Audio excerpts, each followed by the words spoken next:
Task से पहले fix था कि रजत दलाल टाइम गॉड बनेंगे।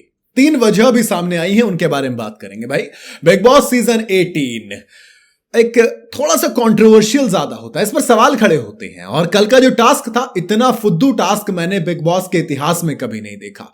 इतना वाहियात टास्क था, नया टाइम गॉड डिसाइड करने के लिए फालतू का ड्रामा क्रिएट कर रहा था जिसका कोई विनर बनना ही नहीं था।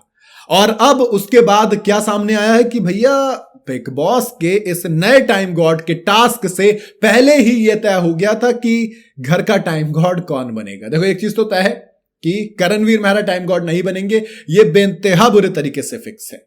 ईशा संचालक हो और फिर आप बिग बॉस आंखों पे पट्टी बांध ले तो फिर क्या ही मतलब पॉसिबिलिटी है। अब बताता हूं, देखो ये तो हो गई एक वजह। पहली वजह क्या, मतलब इसको मत काउंट करना, पहली वजह बताता हूं।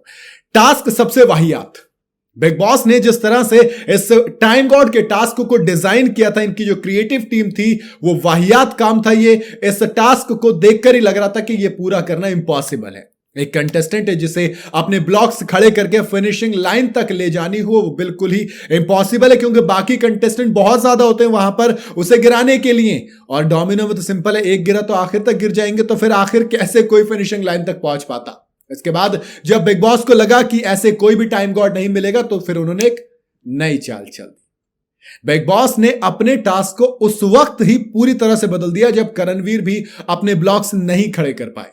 बिग बॉस ने करणवीर पर सब कुछ डालते हुए कहा कि कोई टाइम गॉड बनने के लिए उतनी मेहनत कर ही नहीं रहा है, जिसके बाद पूरे टास्क को ही बिग बॉस ने बदल दिया। इसके बाद व्हील पर रजत दलाल और दिग्विजय सिंह राठी का नाम आया, जिन्होंने अपने अपने ब्लॉक्स खड़े करने थे और कोई एक कंटेस्टेंट टास्क इसमें जीत जाता। अब ईशा क्या करती हैं? फिर ईशा मैदान में आती हैं।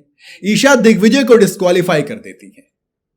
ईशा भाई पिछली बार ईशा और दिग्विजय की लड़ाई हो गई थी, और जब टाइम गॉड में संचालक थी ईशा, इस वाले टाइम गॉड में ईशा के लिए रजत दलाल और दिग्विजय में से किसी एक को चुनना था। तो दोस्त ये तो बहुत आसान फैसला था। दिग्विजय क्योंकि करणवीर के साथ रहते हैं, तो बहुत आसानी से सिंपल था कि दिग्विजय को डिस्क्वालीफाई करेंगे और रजत दलाल घर के नए टाइम गॉड बन जाएंगे। करणवीर मेहरा की हरकत उसमें जरूर थी, एक करणवीर मेहरा की हरकत थी, दिग्विजय को डिस्क्वालीफाई किया। वाह क्या फेयरनेस है। और यही मेरे मन में आया ना कि जब आपको ऐसा ही करना था तो फिर क्यों टाइम गॉड के टास्क करवा रहे हो यार। फालतू में आप भी मेहनत करते हो, दूसरे वाले को मेहनत करवाते हो। टाइम गॉड का टास्क वही आता ये वाला। उसके बाद बिग बॉस ने पलटी मारी कि किस तरीके से हम करेंगे। उसके बाद जब तीसरी चीज सबसे इंपॉर्टेंट के संचालक के हाथ में सब कुछ दे दिया, तो फिर आप रहने ही दीजिए। पहले जब टास्क होते थे बड़े अच्छे से टास्क होते थे, बड़े एनर्जी से टास्क होते थे, बड़ी ईमानदारी से टास्क किए जाते थे, लेकिन ईशा अविनाश इतनी बायसनेस टाइम गॉड में दिखा रहे हैं, टास्क के अंदर इतनी बेईमानी सरेआम कर रहे हैं, तब भी बिग बॉस कुछ नहीं कह रहे। तो फिर दोस्त क्या ही मतलब है इन टास्क का, क्या ही तुक है इस फालतू के रवैये का। मेरे हिसाब से बेकार है। वो तो किस्मत अच्छी थी कि रजत दलाल टाइम गॉड बन गए, वरना ईशा की प्लानिंग तो पूरी तरह से अविनाश या विवियन इन दोनों में से किसी एक को टाइम गॉड बनाने की थी, मगर किस्मत थोड़ा सा धोखा दे गई और रजत दलाल एक बार फिर से घर के टाइम गॉड बन गए। कहीं ना कहीं दुख तो ईशा को भी है थोड़ा सा, ईशा अविनाश और विवियन को भी।